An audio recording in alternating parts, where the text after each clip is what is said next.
Welcome to Talking Business and Life with Claudio Relsano and Steve Mancini. Claudio and Steve will share their business and life experience to help you grow your business and improve your life. Here's Claudio and Steve.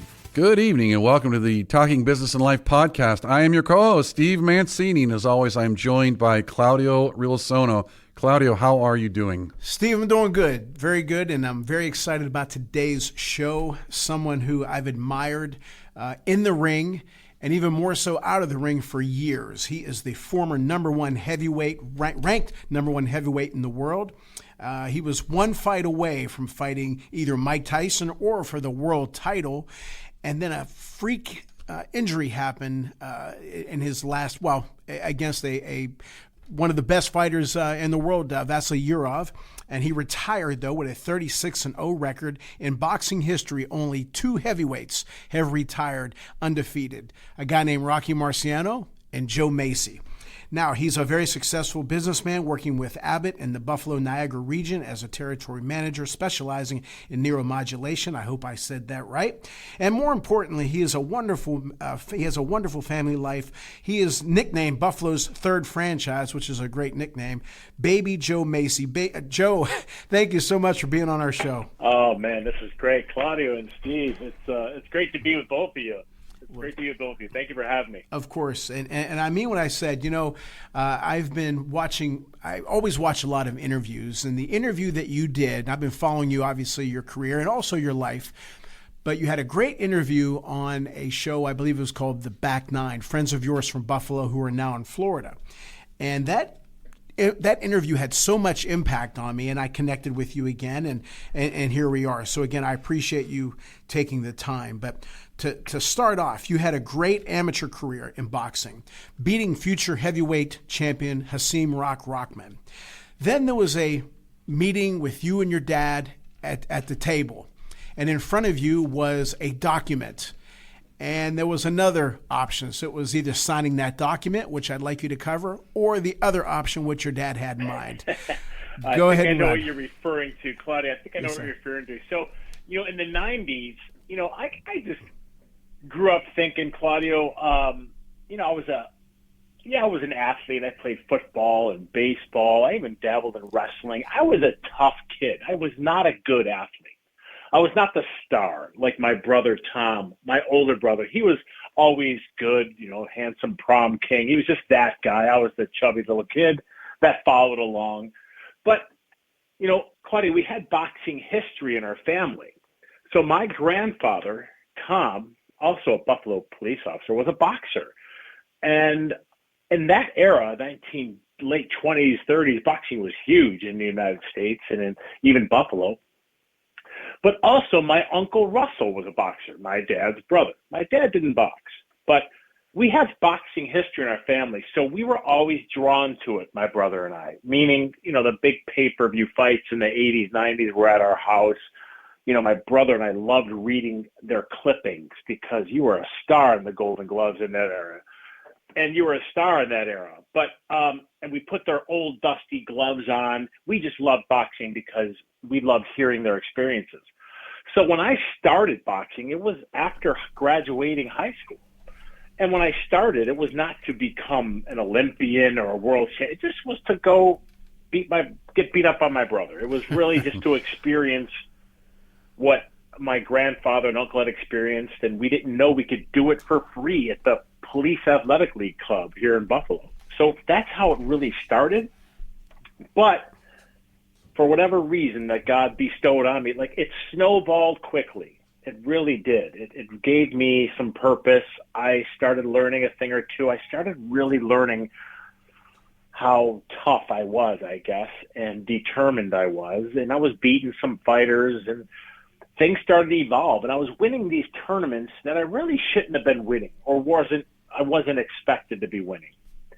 Having said that, going back a bit, I thought I would just be a police officer like my dad and my grandpa. I just assumed, I never really gave it much thought and assumed I would. And I took a test one day, and here comes the letter and saying, hey, you passed the test, you passed the physical test, and now we need you to start the academy here early in January. And my dad looked at it, and he's a proud police officer, and says, we have something to decide here. And we're looking at this letter. He goes, the Olympics, the 1996 Atlanta Olympic Games is coming up, and they're talking about you being a qualifier. You're one of the talked about guys in the super heavyweight division. And I said, yeah, Dad, what am I going to do? Turn down this offer? Anyway, it was a tough decision to make, and I had to push that letter aside. And I said, listen, if you believe in me and you think I have an opportunity to make the Olympic team, I didn't really believe in myself at that point. I didn't really see what they saw, but that's how the story went. And I did push that letter away and became the 1996 Olympic team member. So it's really interesting, and it kind of goes in how we have decisions to make in our life. And this one just happens to be a boxing decision, but boxing, metaphorically speaking, fits life so well that it makes my talks to audiences that much easier, if that makes sense to you. Joe, let me ask you, you kind of mentioned a few times, a lot of times, you brought up family. You brought up your uncle, your grandfather, your father, and I'm going to make a leap of faith there and, kind of expand on this, because there was clearly an influence in your family, in your life, just in whatever route you were going to take. I'm going to assume that you were going to become a cop because you thought, hey, it's tradition, it's family, I'm going to do that. Talk about how important was your family in a lot of those early decisions. The fact that your dad supported you must have meant everything. If he wasn't there, would you have done that? How did your families, what was the role of the family, and even if it's just the legacy of your family, in the decisions you made early in life, which then ultimately culminated in where you ended up? Man, that's really a good question. I often I take for granted, I realize how important my family has been in my decision making and in my path, but I'm really not asked about it. And the way I just said that first story, I brought up my family so much, like you said. It's very, they created the whole path, and if my dad wasn't there, I don't think I would have made that decision. If my dad's family, my grandfather at the time, didn't believe in me, I wouldn't be in this position today. The answer to that is you're absolutely right. If my brother wasn't my older brother pushing me and always driving me to be better, I happen to think because I was the younger brother and because I wasn't as skillful, I always hung out with him and his friends. I was that kind of younger brother, but I had to keep up. And that kind of made me need to be tougher and need to advance more. So looking back, my mother, who's gone now, but she believed in me. They all believed in me, and they all saw something in me that I didn't quite see yet, that later on boxing taught me. Yeah, of course. I started to believe in myself later, but the fact that they saw it so early on, and the determination and like the goal setting, and the fact that, man, if it's in anybody, it's in you. You can do this. And even my brother, as great as he is, he will tell me right out. He's like, Joe, I might be better. You can say I'm better all the time, all you want, but I could never do what you have done. I could never switch places with you. I wouldn't want to. I just wouldn't even want to. Watching you was great. It was a great blessing, but it wasn't for me, and I couldn't do that. And for him to say that, so I guess to say family is so impactful in my situation, which they became my business partners essentially in the sport of boxing. We were a family unit. We were just a team, and it's really uncommon in the sport of boxing. It's uncommon to be a successful family team, but we conquered that. We did it very well. And you know what? And by the way, real quick, I was going to mention that not all families make good business partners. We'll leave it at that. Claudio, your turn. Yeah, that's true. So you got lucky there, Joe. You got lucky. Well, There's a lot of father-son relationships in boxing that, I could think of many that just went awry. Right. They just didn't. And not even limited to boxing. You've seen. I've seen court cases with other sports where the athletes are suing family members and parents.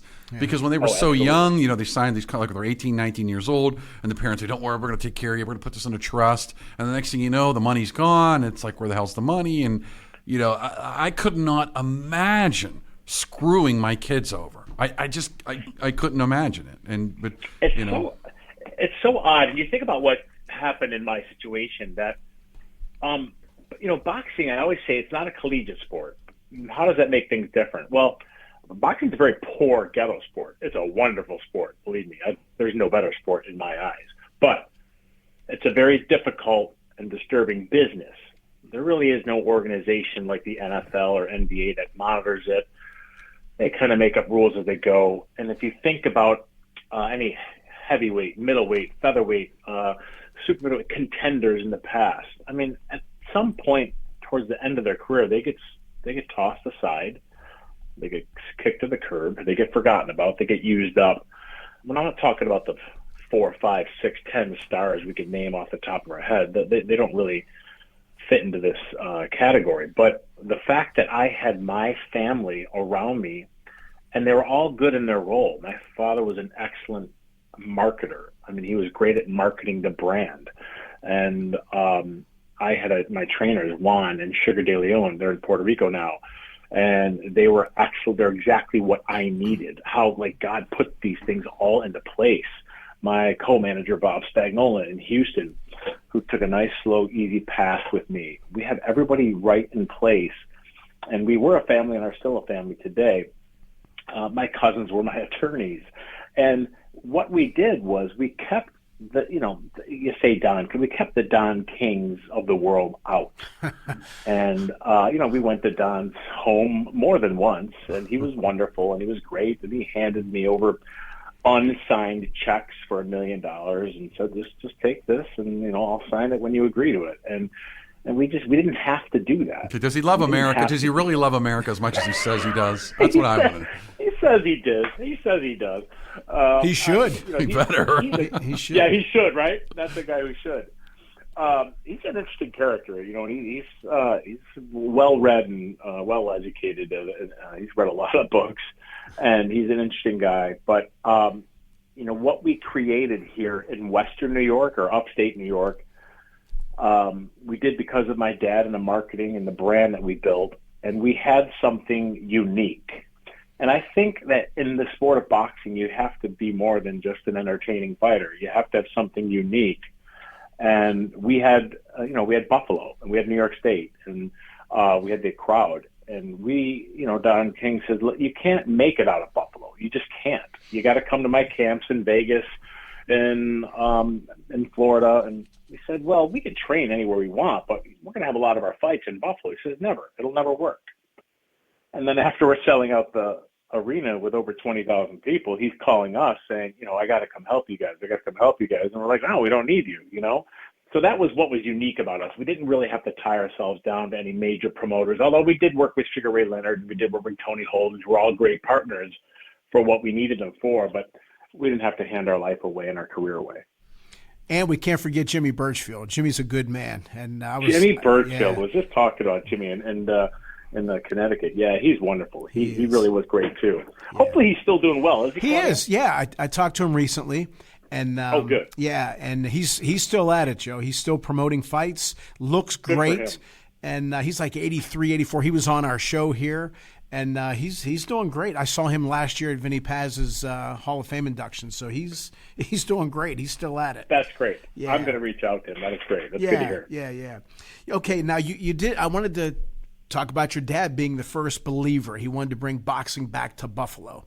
And the thing that attracted me to you years ago, Italian guy, sure, but the relationship with your mom, the relationship with your dad, because I had the same relationship. And your dad believing that he could bring boxing back to Buffalo through you, and you became Buffalo's third franchise, which is a fantastic nickname. Tell us about that climb and right before the Urov fight. Oh, God. He had this big dream about bringing boxing back. At that time, there was a lull in boxing. And, I was training in Houston and Puerto Rico. I would train everywhere. I even trained in Buffalo a bit, but he wanted to host the fights here. And one of my early professional fights, he promoted himself. We had it at our local community college, Erie Community College, where we probably had almost 4,000 people. And I was just a young, maybe 3-0 pro, and then we kind of graduated and had a few more fights and making the tours around the country. And then we hosted 2 more fights in Niagara Falls. about 15 minutes from my home at the convention center, where we were now on television and had maybe 7 and then maybe 9,000 people. And we kept escalating and went to the University of Buffalo, one of the beautiful arena there, and got over 10,000 people on ESPN Friday Night Fights. And after that fight, I remember people telling me that's the greatest sporting event they'd ever been to, and it was so loud we couldn't even hear the TV announcer. And my dad goes, "Okay, well," he goes, "we got to go to where the Sabres play now. We got to go to then the HSBC Arena." I said, "Get out of here! That's absurd. That's just crazy." And I never really believed it, but we had 3 successful sellouts there. On first one on ESPN, the other 2 on HBO, and I couldn't believe being in the locker room. I remember our first fight there, and it was ESPN Friday Night Fights, and like I said, there's not a seat in this house. There's with the floor seats, there's got to be 22,000 people here, and I just took a peek out there, and I just couldn't believe. I say what he had done. I mean, what we all had done. Our team really worked hard. We marketed myself in the community. I was at events at Children's Hospital, at Roswell Park Cancer Institute. I was at community events. They had me busy. Not only was I training, it was like I was running for mayor for 5 years out in the community. I was on TV morning shows as co-hosting, and the AM Buffalo show. The elderly people thought I was a TV, like a TV talent instead of a boxer. That's how much I was out and about. And I look back now and I realize what my dad was really doing with me. And it was pretty eye-opening and life-changing. I got to see some things. I got to be the guy that's starting to walk Children's Hospital hallways. I have some friends that were getting therapy then that are now adults, and kids that were getting infusions with Cancer Institute, walking the halls with Rob Ray and Jim Kelly, who became friends of mine, because that was closer to my era. And I'm thinking, man, I'm getting to do this, and it's kind of eye-opening as a young punk kid, and it taught me, a lot about, why I'm really doing this and why I've got this gift and this talent. And it was kind of eye-opening, but it was really great. And then, but in the marketing end, it really worked. And, again, we became the 3rd franchise, and I'm 50 years old, people still call me that and remember those great, wonderful days and those fights. And everybody has a great story about those nights. Joe, I'm glad you played and won, played and won, or fought and won in the Buffalo Arena, because somebody had to win where the Sabres play. So I'm sure they appreciated you going there. I want to talk about something.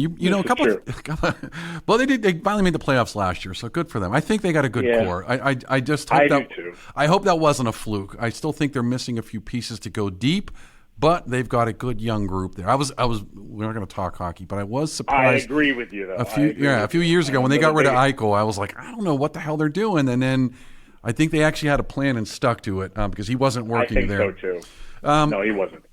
So let's talk about. I want to talk about something about you brought up God. Obviously you must have some faith. You talk about the closest of your family, and in the same breath, you talk about boxing. We know how the sport of boxing is. You watch it, you realize it's just guys getting in the ring, and there's it's not a good evening, sir. I'm here to dance with you. You're going in the ring to beat the hell out of the guy, and hopefully you're the last one standing. And then you kind of flip, you switch gears and you say, I'm in a hospital with kids and, cancer patients. Did you ever struggle with, I don't want to call it like the barbaric nature of boxing. Like I love boxing. It's fun to watch, but I try and do, live my faith as best I can. But, there is something to be said about you've got to be mean, you've got to be nasty, you've got to be, for lack of a better term, courageous to go in there knowing you're going to take shots. And the idea is I'm going to get punched in the head, and I'm going to punch you in the head, and hopefully at the end I'm going to be the one that wins the fight. Did you ever struggle with rectifying, how can you be a, quote, a good person, a nice person, at the same time step in the ring to beat the hell out of somebody? That's a really good question.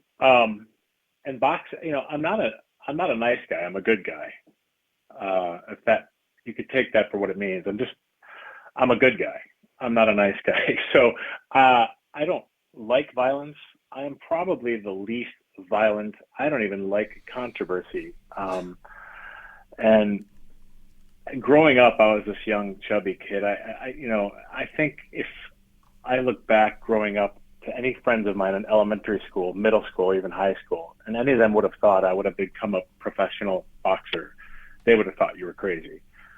But what boxing in the early era taught me about myself is that I do have what it takes, and I'm very capable.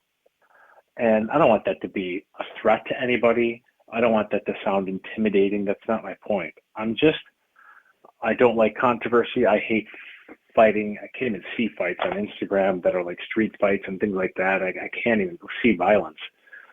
But I don't want it to be misled. I'm extremely, extremely capable. And that's what I've learned about myself. And I mean, capable is, they ask me, what do I miss about boxing? And the answer is, I really don't miss much. I miss getting hit. I miss the smell of leather in my face. And I think that's what's inside of me that I think normal people or most people don't understand. I miss the pain. I miss the thought process inside the ring where I'm kind of like, I have to change a plan, or, if I go down and you win and I can't get up, that's good on you, but damn it, I'm going to get up. I'm good. That's my job, is to come in there and win. And it's just a sport. Who cares? If I can get up, I'm going to get up. And that's what happened in that Jura fight, which I don't remember, by the way. I'm just speaking from what I've seen on YouTube. but I got knocked down like 4 or 5 times, and, should I have gotten up? I probably not. But I'm just going to get up. Damn it, that's what I came here to do. I'm just very capable. I'm going to give it everything I have. I happen to think now talent and skill is not quite as useful as we come to think it is. Every fighter I fought was better than me, was stronger, was more talented, had more skill, certainly had more experience, just about every one of them. But I don't think they had what I have in my heart. I just happen to think, I speak now and I call my talk basically through the lens of a fighter. And what I try to do with my audiences is teach the audience how to view life through the lens of a fighter. How to embrace challenges and obstacles, how to, things are going good. You're not really in a fight. You're not in a fight when you're kicking some guy's ass for 3 rounds. That's not a fight. You're in a fight when you're being challenged and you're confused and you're taking a knee. That's when you're in a fight. I think that allowing people to understand, when you're in trouble is when you need to be resilient, is what a fighter is. Because it's just not always going to go your way. And I try to tell folks, I'm 36-0, and people pat me on the back and say, man, I can't believe you've never lost, and all those first-round knockouts. And sometimes I want to say, Steve, to them, I want to say, man, but you didn't see all those years in the gym all around the country, or me getting my ass kicked. Do you know how many times I've been knocked down? Do you know how many times I've been knocked out of the ring onto the concrete floor? Do you know how many times I've been injured coming out of the sparring session? Do you know I was a grown man and I'd come out of the sparring session crying in front of everyone in the boxing gym, and my team would try and console me, and I would tell them I quit. I just quit. I don't have what it takes. I don't know what you guys are thinking or what you're seeing, but this is the 3rd week in a row I can't beat this guy. So the 36-0 is so great for people to understand and see and pat me on the back. But I don't think anyone knows what I went through to get to that. I don't think they would ever understand. I'm not trying to pat myself on the back, but it was hell. So real quick then, would it be fair to say, it doesn't sound like you necessarily had, or maybe you did. Did you have like a hatred and animosity towards your opponent, or was it all about you were the opponent? That's a great question. I think it's me, because you know what? I look back. Look, there's a funny thing about boxing, man. There's a brotherhood. Yeah, you want to kill that guy, but when you're sparring, or I don't care if you're on HBO on the lights, man, come round 3 or 4, and your eyeballs are inches away from one another, your hands are up, and all you're doing is staring at this guy for 1 hour. man, every round that goes on, a brotherhood is forming, a form of respect. I know that guy as well as his mother knows him. And I know what he's made of.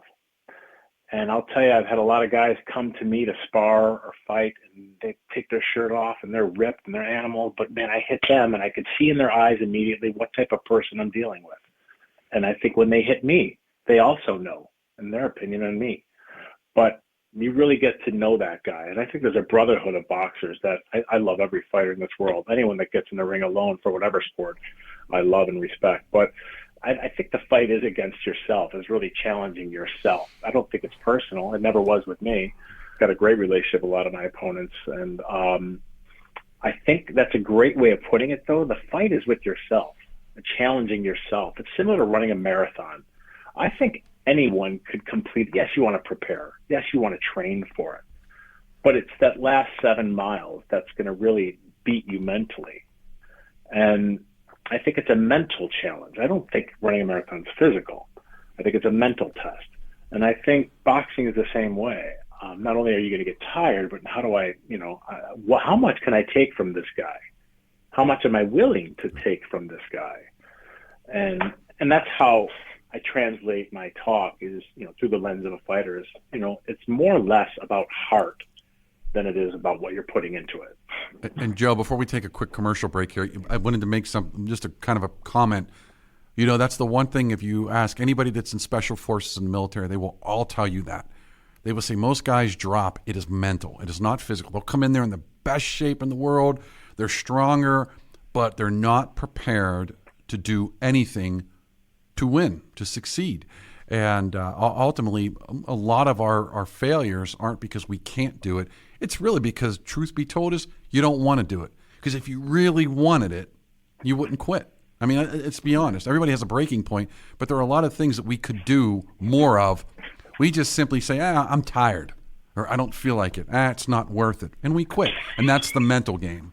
But, Joe. And that's a fact. Right. And now, Joe, we're going to be right back. We're going to take a quick commercial. So folks will be right back. This episode is brought to you by Riley and Calazo Insurance, right here in Pittsburgh. I've gotten to know Matt Calazo, and one thing that's obvious is he genuinely cares about taking care of his clients. Whether you need home, auto, business, or life insurance, Matt and his team take the time to understand your situation, explain your options, and make sure you're properly protected. They're not just trying to find you the cheapest policy. They're focused on getting you the right coverage at a competitive price. And when you have a claim or a question, you'll be talking to a local team that actually answers the phone and has your back. If you're in the Pittsburgh area and it's been a while since you've reviewed your insurance, reach out to Riley and Calazo Insurance for a free coverage review. There's a good chance they can help you save money while improving your coverage at the same time. Give them a call today at 412-487-4004 and be sure to let them know that Claudio sent you. Ciao, Chrissy. Your Italian got so much better. Brava. Grazie. It's because I learned the best way possible. How so? Well, I learned that with apps, grammar books, and even YouTube videos, I could only get so far. I had to immerse myself. I noticed I did best when I was in Italy visiting family. That's where my level really soared. And wow, did it work? Thanks. I became much more confident, fast. That's why I created Footsteps Through Time. It's an Italian language experience. You don't just take Italian classes, you immerse yourself in a real Italian village. With lots of fun activities and excursions, it's life-changing. I see. So, no more boring grammar, impersonal apps, just real conversations, real culture, and delicious food, of course. Exactly.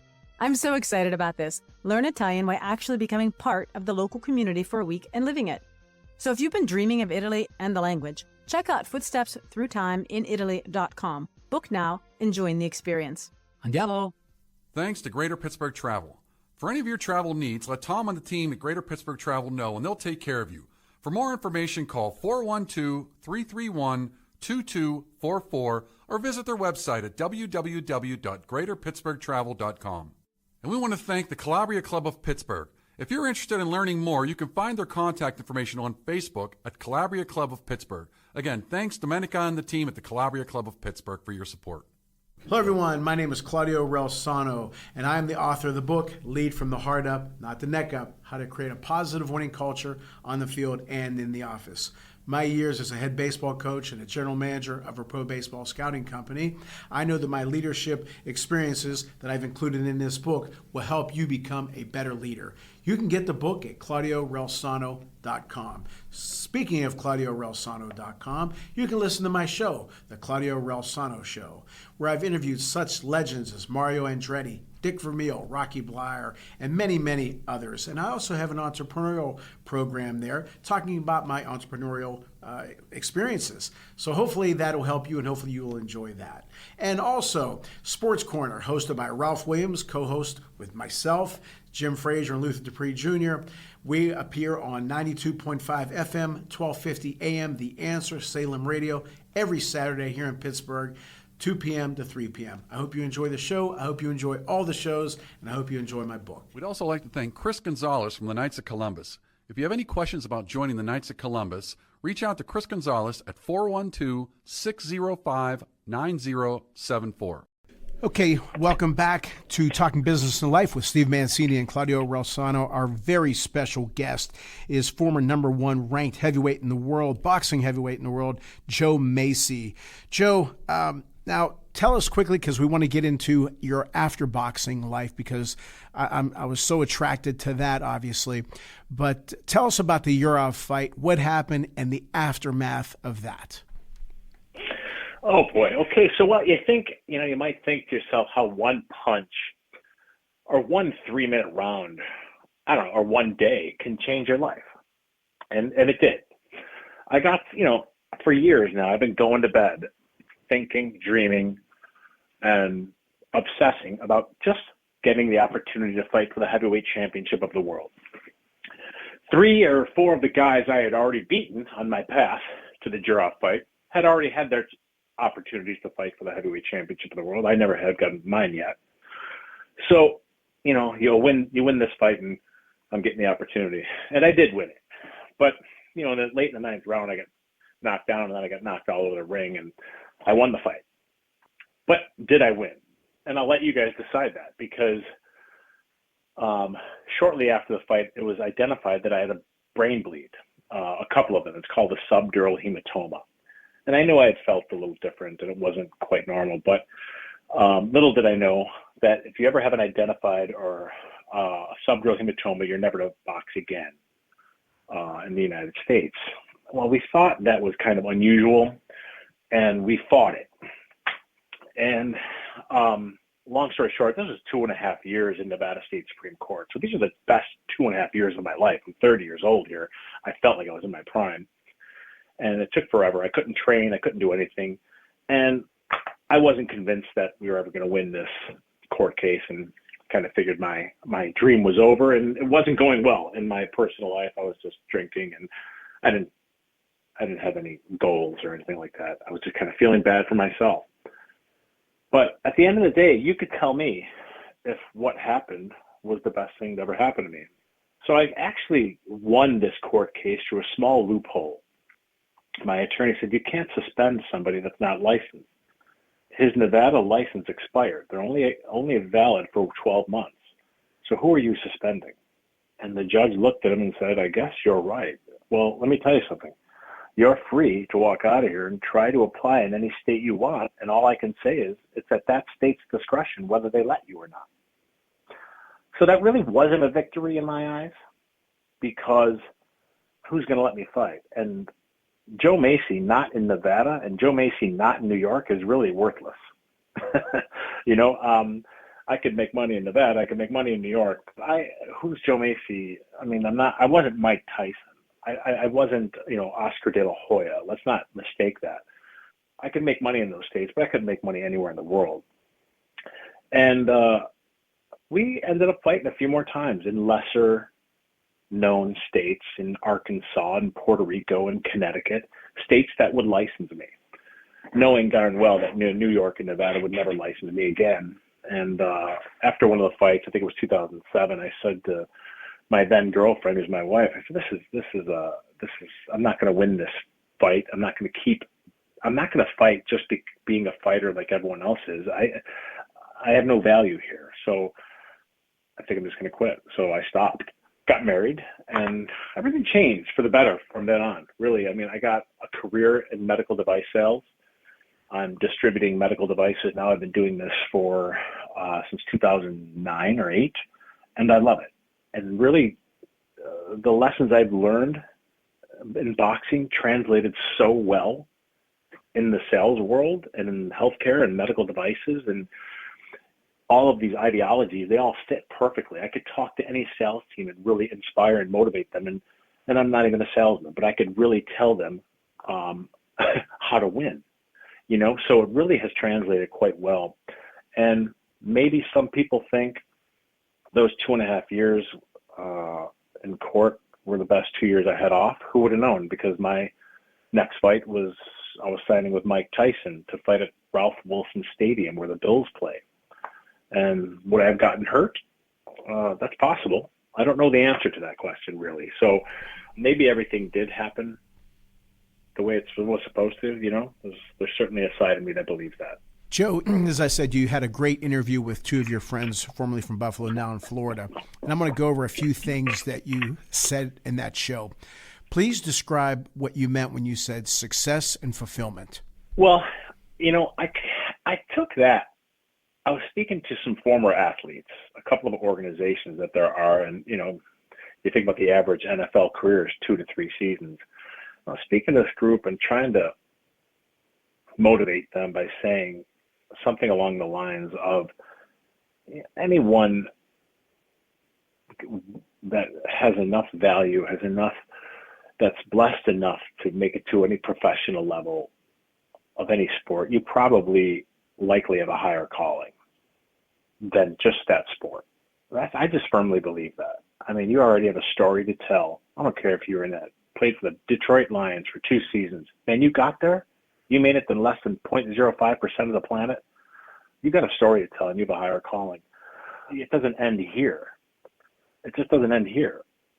So, I mean, God put you on that path for a reason, and God put you here for a reason, and that success and fulfillment aren't the same.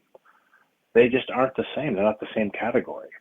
I'm completely fulfilled. And there were many years I wasn't fulfilled. But damn it, success in my eyes is what I'm doing right now. I was talking to you guys in my home office, and got my 2 high school kids, and this is success. I'm living success. So success and fulfillment are not the same thing, and you have to understand the difference between the two of them. And I think it helps with audiences like that.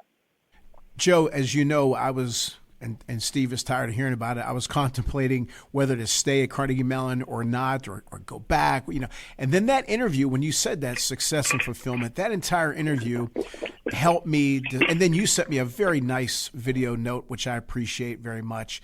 And again, I decided to step away, and I'm very much at peace with it. Now, Greg Norman always used to say, I want to prepare for my life when I'm no longer #1 golfer in the world, which is something that I've been preparing for when baseball, even though I'm still scouting professionally, I'm no longer coaching, but I still want to prepare for my life when I'm no longer in baseball, whether I don't want it or it doesn't want me. You didn't have that opportunity because of what happened, that freak punch. So how did you pivot from boxing to, and all the attention and the money and the baby Joe Mesi and the third franchise, Buffalo's third franchise, to what you're doing now? And you're incredibly successful now, and I'm sure fulfilled. Tell us how that pivot came about, and how you dealt with it, and how you are today with it. I think that's the toughest part of it, really. Especially for me, because locally I was made up to be this local celebrity, and for whatever that meant when you're in your 20s. But it was an identity crisis. Claudio, it was that court case was a few years long. I couldn't train. Then I was able to train, and then and then I quit boxing, and a couple of years go by, and my 2 friends talked me into this career, medical device distribution and selling, and being in the operating room, and I'm wearing scrubs into hospitals, and I'm thinking, even for a while, I'm like, who am I? Even physicians and surgeons are calling me Baby Joe. It was weird. I didn't even know who I was. Did I not finish out what I was supposed to finish out? Am I doing the wrong thing? But I really feel like because boxing was my constant for 18 years. It was my constant. Now, did I think I was going to do it forever? No. And do careers, every sporting career, 90% of them end in injury. So I had to find a new constant, and it certainly isn't selling. That's just what I do. My new constant is my faith. It's this family I've created, and I have to think it's sharing my story and my principles. That's my constant. My faith, my family, and sharing my story. It's not my job. It's just what I do. I happen to still support the sport of boxing. I always will love and support boxing. I don't love and support the business of boxing. That's not why I don't coach fighters. I don't train fighters. I don't own a boxing gym. I don't manage fighters. I don't promote fights. I love to attend live fights. I love to be at fighting. Nothing I love more than boxing and boxers. I don't want to be around the business. That's not for me. And I don't want to be around it every day. I don't want to be around it every day because I feel like, after being a long, drawn-out, depressed process, I also realized I woke up one day thinking, I don't have to hang my hat on this. Look, I'm successful today, and I'm not doing anything to do with boxing. But I will never forget what it taught me. I think everybody should get punched in the face at some point in their life. I think everybody should box at one point in their life.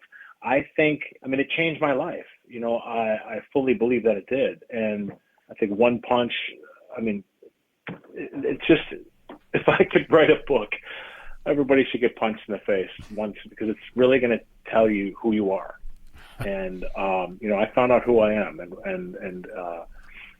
it just was a blessing for me. That might have to be the title of your memoirs. Everybody should get punched in the face. It's a catchy title. I kind of like that, actually. I want to ask something though, because you've had two very different careers. You were a professional boxer for a bunch of years. Regardless of how you left it, you left the sport. Now you're in another career, and you'll probably say. And I think most people would be foolish if they couldn't say, hey, I'm not the same person at 50 that I was at 25. Well, there might be some values that were instilled in you, that you've carried your whole life, but you're probably not the same person.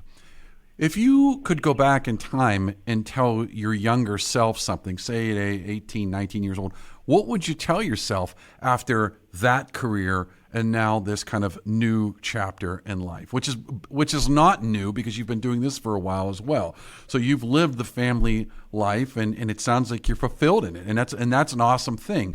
So what would you tell the younger Joe, back when he was 18, 19 years old? You got good questions, Steve. I really like this.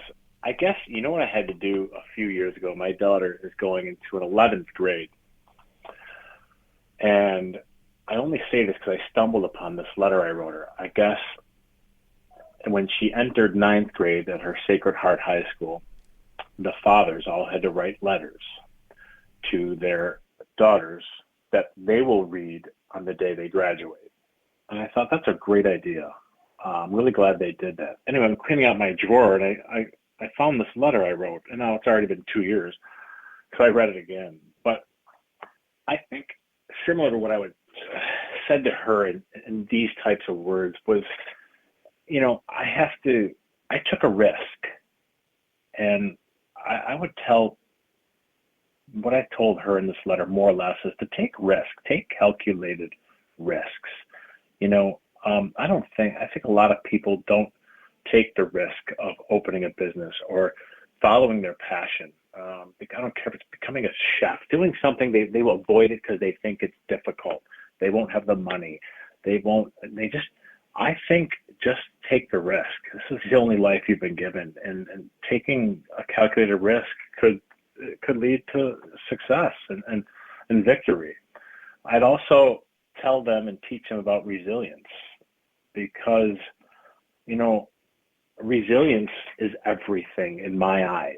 And resilience doesn't exist without loss or suffering. So I can't tell you I can't even tell you if my kids have resilience, because they're in 9th grade and 11th grade and they haven't had that yet. I don't know what type of people they are yet. I know they're great kids. I know they're very polite. I know they're well-mannered. I know they do well in school. But I don't know what type of person they're going to be yet. They're just not old enough. They've had a pretty sheltered. I don't know how they'll handle resilience. They haven't had that just yet. And it doesn't exist without loss or suffering. And Joe, you know what? And Joe, I want to chime in because you know what? You've touched on something that's really important. And this is a struggle that a lot of parents have. Because on one hand, you love your kids and you want to protect them and you want to give them the best life. The problem with that is, and you kind of touched it, they become sheltered. And now they don't really know adversity.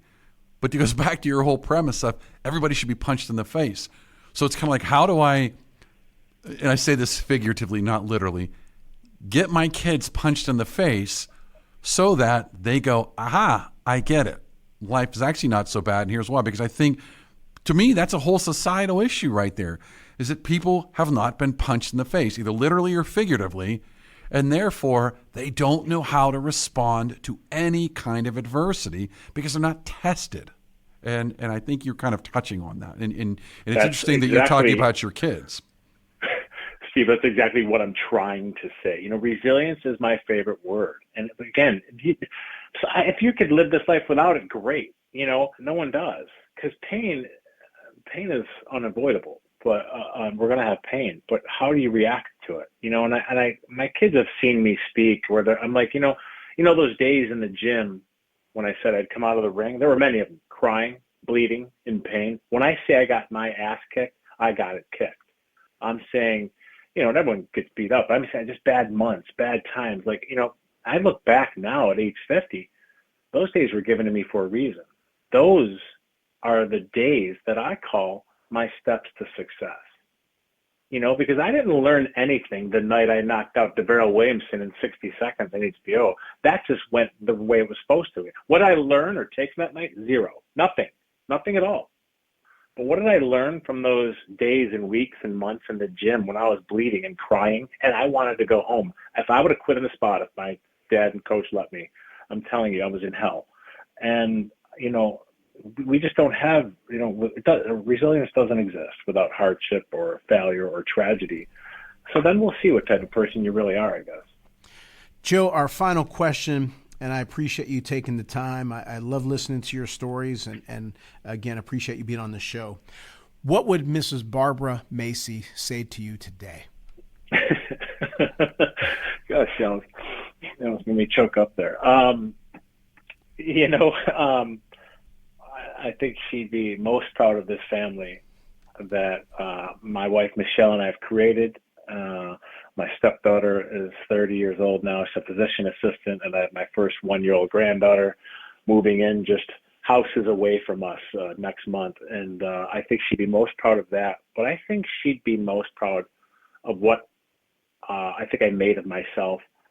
And I think she would see now what boxing really meant to me today. She loved it, but she hated it. She was my biggest fan and supporter, but darn it, she wished it wasn't boxing, if that makes any sense. And she had lupus. She would be in bed if my fight was on television, my God, the stress would just kill her.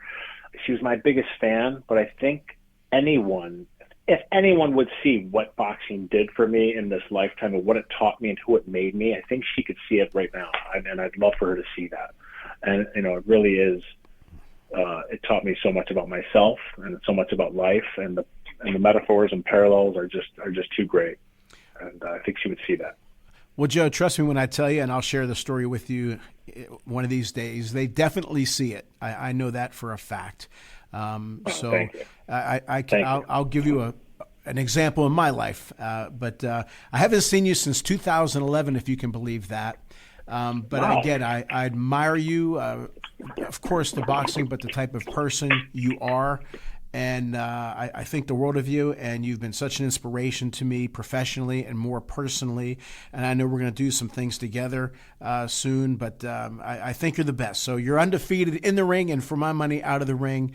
And we appreciate you being on our show. Well, that's great. That's great. I do like that undefeated record. You know, I had a guy recently, he kind of ruined my day.